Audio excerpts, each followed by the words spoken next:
My cat Freddie loves to be brushed and cuddled. But stirring up his cat allergens meant sneezing and itchy eyes.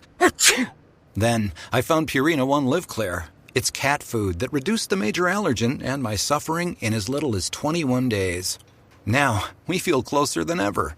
If you have issues with cat allergens, you really need to try Purina One Live Clear. Try new Purina One Live Clear today. Purina One, a difference from day one. It's the Roger Stone Show on 77 WABC. This is a Roger Stone, and we're back on the Roger Stone Show. To me, when it comes to entertainment and show business, there are certain individuals that transcend description to be actual icons. Al Jolson is one, Elvis Presley, Frank Sinatra. But today we're joined by yet another one of them, Pat Boone, who was one of the most famous teen idols of the 1950s and 60s. Known for his squeaky clean image and devout Christian faith, Pat Boone has sold millions of records, starred in a string of family-friendly hit movies, and actually helped pioneer the entire rock and roll movement.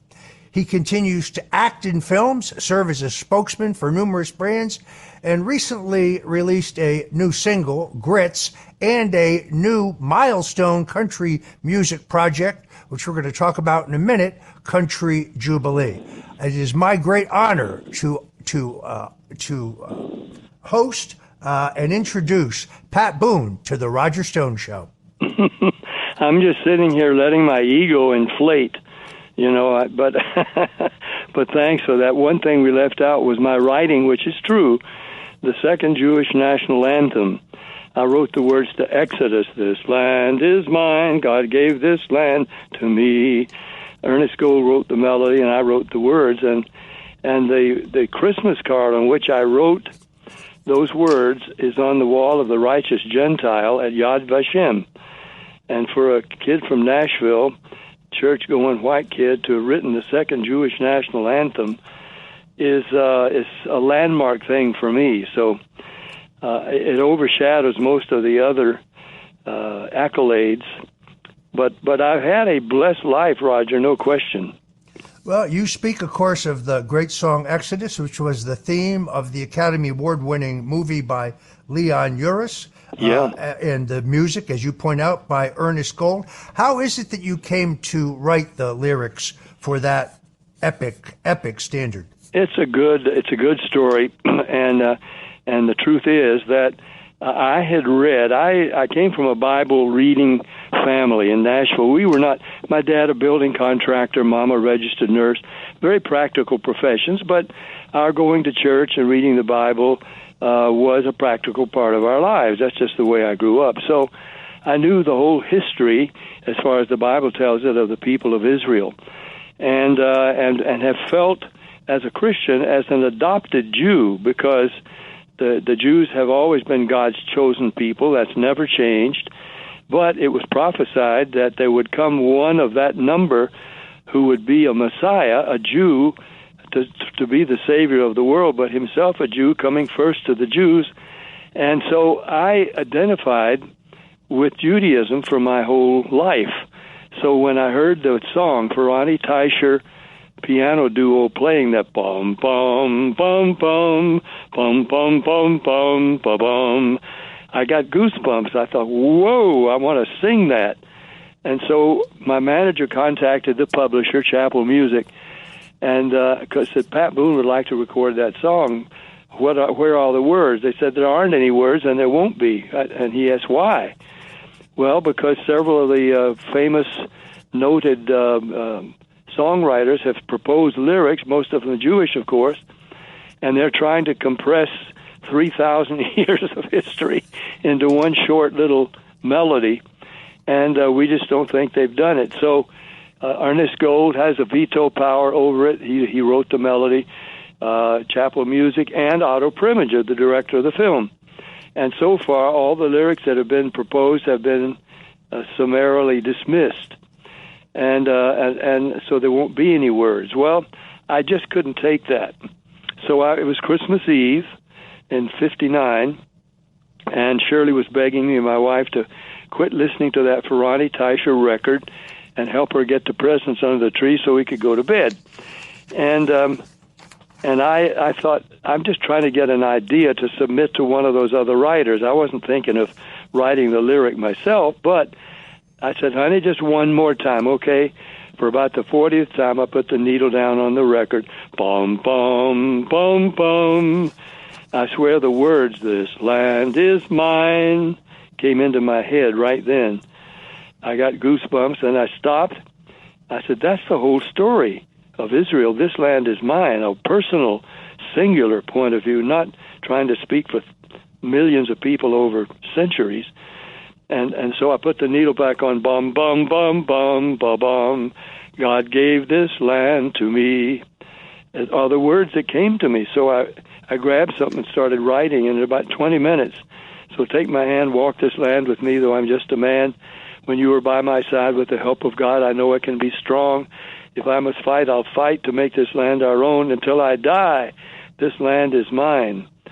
And I turned over the card it was a Christmas card that I'd written those words on. So I wound up getting up to the publisher, and Ernest Gold and Otto Preminger. They all said that these are the words. This land is mine. It's a personal declaration. And so I recorded it, and then it went on to be recorded by Andy Williams and a great many other people, and by choral groups and so on. So recently, a couple of years ago, I was in Israel, and the director of Yad Vashem, Shiva, wait a minute, Shaya Ben Yehuda.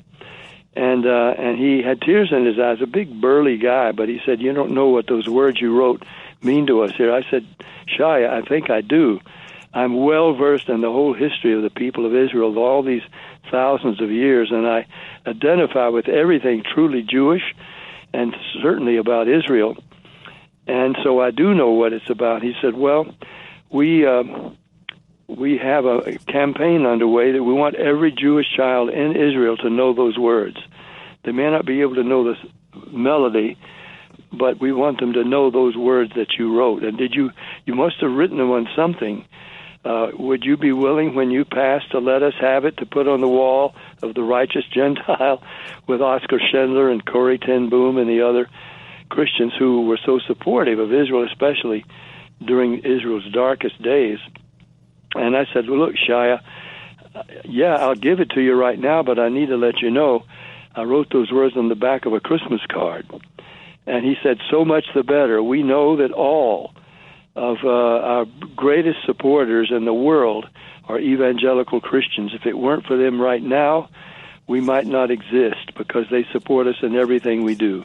Because we identify with Israel, always have, always will. And we call ourselves adopted Jews, adopted into the family of God's chosen people. So that's the story of how I wrote the words to Exodus, and it's one of the things I'm most proud of ever. Folks, if you're just tuning in, this is the Roger Stone Show, and I'm interviewing legendary entertainer Pat Boone, who's currently marking his 70th year in show business, singer, actor, songwriter, author, a man who's left an indelible mark on various musical genres. Pat, I recently had a very famous actor come visit me here in South Florida. Mm-hmm. He was told me he was a fan of my work. He was a patriot, a Christian. But when I asked him where he wanted to have dinner, he said, "Well, could we go someplace, where we won't be seen together?" I don't really understand this. What? One of the things I admire about you is that you have not been shy about your concerns regarding what's happening in this country, regarding the state of morality in America. I noticed in a recent interview with Fox Digital News, you decried what you said was a deterioration of values in the country, saying we are going down the tubes morally in every way. What did you mean? Well, I mean that all the things that made us who America is and was, the historian de Tocqueville said it best: America is great because America is good. America, if she ceases to be good, will cease to be great. which has been the story of all great civilizations in the past. Immorality creeps in and becomes the standard. In America, our country was based on the Bible. All of our leaders were church-going men. They were Bible-believing. In fact, in those early days where all the colleges that existed started out as Christian colleges, and if you didn't take a Bible and you didn't know the Bible thoroughly, you were not well educated. And so that goes for Jefferson and Washington and Monroe and Adams, Ben Franklin. I mean, they all quoted the Bible, and it was mostly the Old Testament. But you know, the big mistake that was made, Roger, was King James, when he, in whatever it was, 1500, he had the Bible translated into King James English. And, of course, that's fine. It's lovely language. But he divided all the prophets, everything about the history of the people of Israel into the Old Testament. And then starting with Matthew, Mark, Luke, and John, it was the New Testament. And the Bible stayed divided all these years, which was the horrible mistake, because every word from Genesis 1 to Revelation 22, the last book in the New Testament, every word written by Jews, for Jews, about happenings in little Israel, about a Messiah who would come, himself a Jew, who would come to save as many of the Gentiles as well as would receive him. But he came first to the Jew and then to the Gentile. Isaiah, Jeremiah, those prophets all prophesied that would happen. And even Moses said, God's going to send someone like me after me, and you are to hear to him. You are to listen to him. I mean, the whole Bible and this nation was founded on the Bible. And as long as we tried to adhere in our Constitution and in our Declaration and so on to the tenets of the Bible, as Jefferson and Lincoln both said, if we depart from the one who made us who we are, then we will cease to be who we are. And that's it. The rules of morality come whole cloth from the Bible, what we call the Old and New Testaments, but it's just the Bible itself. And that's where we got our mores, that's where we got our principles. All men are created equal, endowed by their Creator with certain inalienable privileges, among these life, liberty, and the pursuit of happiness. Not the guarantee of happiness, but equal right to pursue happiness. But it all goes back to the Creator, and that to the Bible. And so the further we get from the dictates of the Bible, which is where we get to love your neighbor as you love yourself, the golden rule, all these things are Bible. Now, books like Looking Out for Number One and Winning Through Intimidation and all these kind of books to how to get your way riding roughshod over whoever you have to ride over. These books become popular, and so I've now written my last book called If. It's just the one stark word, if. And it's in Genesis all the way through the Bible. There's not one blessing of God that doesn't come with an if. And I've studied it, and I know it's true. That's why I call my book If. Because if we want God's blessing, and certainly those of us who still believe in God, however, well, I'll come back to that. If we still believe in God, then we want His blessing. But we're not going to get His blessing if we do not listen to what He says and try to live the way He says we should live. Then we're going to miss it. So now what's the word I'm trying to say? The pollsters, Barna and Gallup, they're all saying that less than half of America, less than 50% of American people go to a church or a synagogue or a temple or maybe pray sometimes. They don't know if anybody's listening. They don't know the Bible at all. And therefore, we are losing the basis for our principles who made us who we are. And as far as we go from those principles, that's where we will go. We will be like all the other nations who decided we know better than God. We'll run things ourselves. We'll leave Him out of it and ridicule Him, and even call Scripture hate speech. Those things are happening in our country, and people, I've been kidded a lot for being Mr. holier than thou and that kind of stuff. I'm not. I'm just a practical guy, but I have learned in my own life, my family life, with my marriage of 67 years and 4 daughters and 16 grandkids and 17 great-grandkids, and all the successes in this very improbable business, the entertainment business. All these things I attribute to simply the blessings of God. It makes me want to love Him more and to obey Him and see if I could earn a couple more blessings. Well, I think it was Lincoln who said the question is not whether God is with us, but whether we are with God. You are so right. You are right. And many other wonderful quotes like that used to resonate, and we all knew those quotes. But now it's slipping away, and things that are abominable to God are celebrated as rights, and that includes abortion and other things that, I say I'm all for abortion. I really am, as long as it takes place before conception.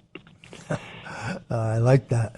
I noticed that you said during this Fox Digital interview, which was really powerful, you were commenting on children being taught now in class if they feel they're the wrong gender, maybe they can change over and they don't even need to tell their parents, nor do the teachers.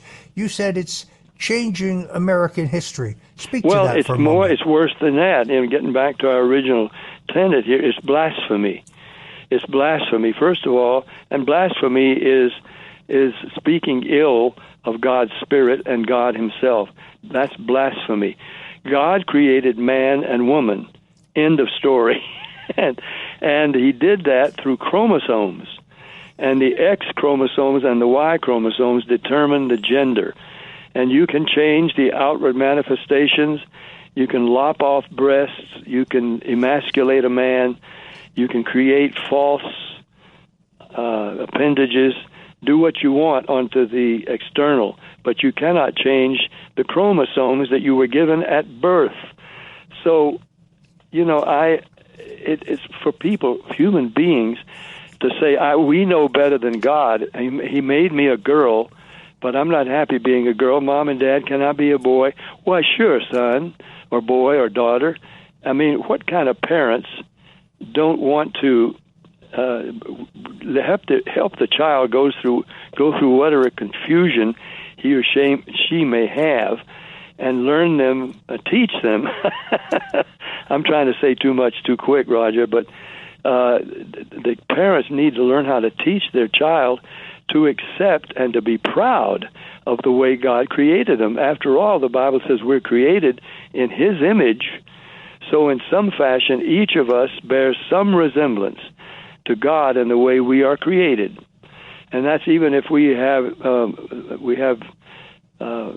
either shortcomings or we have maladies, and we're born, sometimes people are, and they're born looking different. There's something about their soul, their spirit, that still bears God's image, and certainly their gender is a vital, unchangeable part of that. In a minute, we're going to talk about your exciting new country music project, Country Jubilee. But as I told you before the interview today, the first time I ever saw you appear was at a rally for Barry Goldwater in 1964 in Southern California. And you made a great comment. You said you actually met and knew Dwight Eisenhower. He was elected the year I was born. How many American presidents have you met, Pat? Well, I've met all, but since Truman, I've not only met all of them, but also hobnobbed in one way or another. I was the chairman, entertainment chairman of the Easter Seal Telethon for 18 years. And so every year I would bring the Easter Seal poster child to the White House. But when I was in college at Columbia, and Eisenhower had been president of Columbia before he became president of the U.S., and I was in his office. Even back then, I was chairman of American Bible Week, and I was having some hit records while I was in college at Columbia. And so I was in his office, and I got a picture on my wall of him with a startled look on his face. He said, I was handing him a brand new Bible. He was very familiar with the Bible, and but this was for him and chairman of Bible Week. And he says, "You're married? Are you in college?" I said, "Yes." "And I understand you have a child." I said, "I've got 4, Mr. President, 4 daughters." And that's the startled look on his face. I graduated at age 23. Wife and I, Shirley, were both 23. I was on the cover of TV Guide in my cap and gown because of the Pat Boone Chevy Show, which was on ABC television. And I had movies and records and all that happening at the same time. And you open up the TV Guide, and there's a picture of Shirley and me and our 4 little girls, and we're 23. So life took off in a big hurry, and it really hasn't ever slowed down. How does PwC take your company to the leading edge? They bring the sharpest minds in tech to your team, so you can bring the ideas that will transform your business. They're passionate about your industry, so you can walk into any room with every advantage. And they're with you every step of the way, so you can know you're headed in the right direction. PwC builds for what's next, so you can get there now. Get started at pwc.com/us/leading edge. This episode is brought to you by Chevrolet. When you have 4 new tires, every drive feels fresh. Right now, buy 3 select tires and get 1 for just $1 during the Chevrolet Certified Service Fresh Start Tire event. Visit Chevrolet.com/service offers or see dealer for full details. At participating U.S. GM dealers only. Highest or equal value tire will be $1. Offer ends 5/31/2025. Not available with other offers. This episode is brought to you by Loom by Atlassian. Are you feeling stuck at work? Get your team unstuck with Loom video messaging and move work forward. Use Loom to simultaneously record both your screen and yourself to share a quick update, provide feedback, train a colleague, and everything in between. Plus, add Loom AI to your meetings for instant written notes and recordings. Try Loom today at Loom.com. That's LOOM.com. Anyone can follow. It takes something special to be an original, which is why the 2025 Lincoln Navigator SUV arrives with new ways of surrounding you in luxury, including the ultra-wide 48-inch panoramic display and the multi-sensory Lincoln Rejuvenate experience. A true original never stops evolving. So meet the 2025 Navigator, the original that's all new and better than ever. Learn more at Lincoln.com. Lincoln and Navigator are trademarks of Ford or its affiliates. Many people don't know this, but Dwight Eisenhower was the only president to be rebaptized in the White House. He was such a man of faith. I think he is greatly underrated as a president. We had unprecedented peace and prosperity. Oh, we did. And I didn't know that, Roger. You've added to my knowledge, my folklore. I will be proud forever to know that he was baptized again. And, of course, Truman was the one that committed the United States to support the new nation of Israel, when all of his advisors were urging him to not do that. You know, we need the arrows, we need the oil. Don't let this little upstart group of people. But Truman knew his Bible, and he knew, and in fact, a haberdasher, I think, whose name was Ben, I forget what his last name was, came to the White House to be with the president while he was having to make that really important decision. And he reminded him of what the Bible said. God said Israel would be a nation again and bring them back together. You need to vote for them, Mr. President. And when the door to the Oval Office opened, Truman said the United States will side with Israel. And it's never backed away. Yeah, it is very sad. I think, sadly, the anti-communist, pro-America, pro-capitalism, pro-free enterprise Democratic Party of John F. Kennedy and Harry Truman, I don't think that party exists anymore. Just my opinion. Let's, folks, if you're just tuning in, this is the Roger Stone Show on WABC Radio. You can listen to us worldwide on WABCRadio.com, or if you're in the New York, New Jersey, Connecticut area, you can tune into us at 770 on the AM dial. I'm speaking with legendary entertainer, singer, actor, songwriter, author, Christian, and proud American, Pat Boone. I am so honored, Pat, to have you on the show. I want to talk about your new milestone country music project, Country Jubilee. This album, as I understand it, is 26 tracks that on your own gold label. You're the executive producer. Dana McElwain is the producer. Scheduled for release on September 8th, 2023. I am going to tell folks where they can get it, but tell us about this incredible album. Yeah, I'm proud to do it, Roger. It is unique. There's never been an album like it, I can say. And I'm hoping the when the country awards come around, we'll pay some attention to this, because country artists don't generally do each other's songs. That's just, they don't do that. If George Jones has a big hit, well, that's his song. If Eddie Arnold has a big song, that's his. They don't do it. But I, all along the way, have been recording country songs in my own albums. I'm not known as a country artist, but I am a country guy. And I was born in Jacksonville, raised in Nashville, and I milked our family cow, Rosemary, before I would go to school in high school to sit next to the white woman I was to be my wife, Shirley Foley, who was the daughter of Red Foley, the great country artist, Hall of Fame. So I've been recording country songs all these years. So now I have created an album of 26 million selling songs by Hank Williams and Roy Acuff and George Jones and Red Foley and on and on and on, Eddie Arnold. All these songs, including Tennessee Waltz, by the way. I do a very good job of singing my own state song, Tennessee Waltz. But nobody has ever done this. 26 million selling songs in one album sung by the same artist. And I think I do a whale of a job, if I do say, singing all these songs. And if anybody in the sound of our voices now loves country music, they've got to love this album, because it's the cream of the crop, million-selling songs. I do Kalijah, since the last time you heard that, and Your Cheating Heart, Hank Williams, and Make the World Go Away, Eddie Arnold, and all of these other great songs, Wolverton Mountain, and just all the big hits that you ever want to hear, done extremely well with orchestra and chorus by one artist. And it's just never been an album like it. So here I am. I'm 89 and doing fine, and I've got hit records, Grits, which I wrote. It came to me in a dream, Roger. I dreamed that I was having a big country hit, and unlike most dreams, I came out of the dream with still the first verse of that song. Grits, grits, bestest food there is, country caviar, Tennessee foie gras, hey, grits, grits, bestest food there is. Keep your fancy food, give me my grits.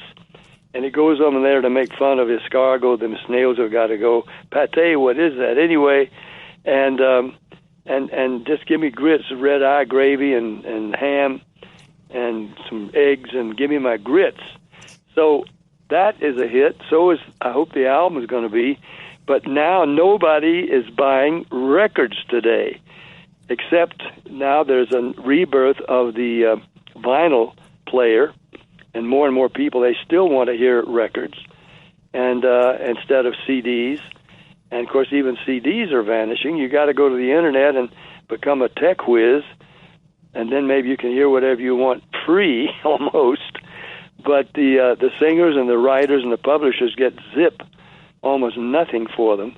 So I'm hoping that with this album, it's not just a hit album for me, but I'm hoping to remind people of why America is called a country, because it started out as country.